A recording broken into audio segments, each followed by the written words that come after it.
आज ना अचानकच मी माहेरी आले होते. आता माझ्या आजींना गेले बरेच दिवस झालं सांगोलमध्ये होत्या वैभवजवळ, तर त्या आता जाणार होत्या माघारी. त्यांना साडी वगैरे घ्यायची होती म्हणून आम्ही घेतली. आणि इथं बघा मुलं बघा मामांच्या गाडीवर फिरायला त्यांना मजा वेगळीच असते. आणि इथं घरी पोचलो सुद्धा बराच वेळ असता दिसत नव्हती. म्हणलं कुठे बघते तर काय आज जाऊन ही बाळाला झोका देत बसली होती. इकडे सृष्टीवणीचा स्वयंपाक सुरू होता आणि इकडं आजी, मी, विक्रम भैया आम्ही सगळे गप्पा मारत बसलो होतो. परत वैभव ही सगळेजणच आलो आणि इथं मग आमच्या भरपूर अशा गप्पा झाल्या होत्या आणि खूप दिवसांनी असे सगळेजण एकत्र बसलो होतो, त्याच्यामुळे मस्त वाटत होता. इथं विक्रम भैया माझ्या पर्सची तारीफ करत होते बरं का, म्हणून आम्ही खूप हसत होतो. छान मस्त सृष्टीवणीने स्वयंपाक केला होता. आम्ही जेवण केलं पण सृष्टीवणी काही जेवल्या नाही. तेवढ्यात आमचा आयन सुटला होता.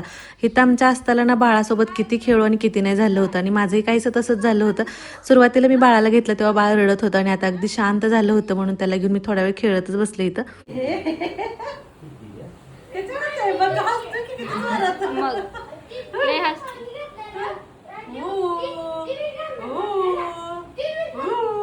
इकडं ना मी आयन्सला मांडीवर बसवलं होतं म्हणून मात्र तो खूप खुश झाला होता.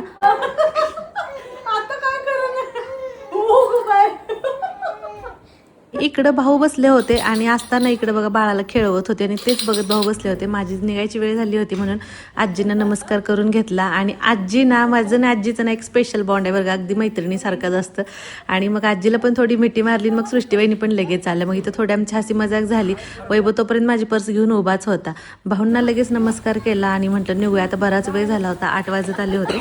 आणि सगळ्यांबरोबर सोबत एवढा टाइम कधी कसा गेला तेच समजलं नाही. खूप छान वाटलं खूप दिवसानंतर भेटून सगळ्यांना.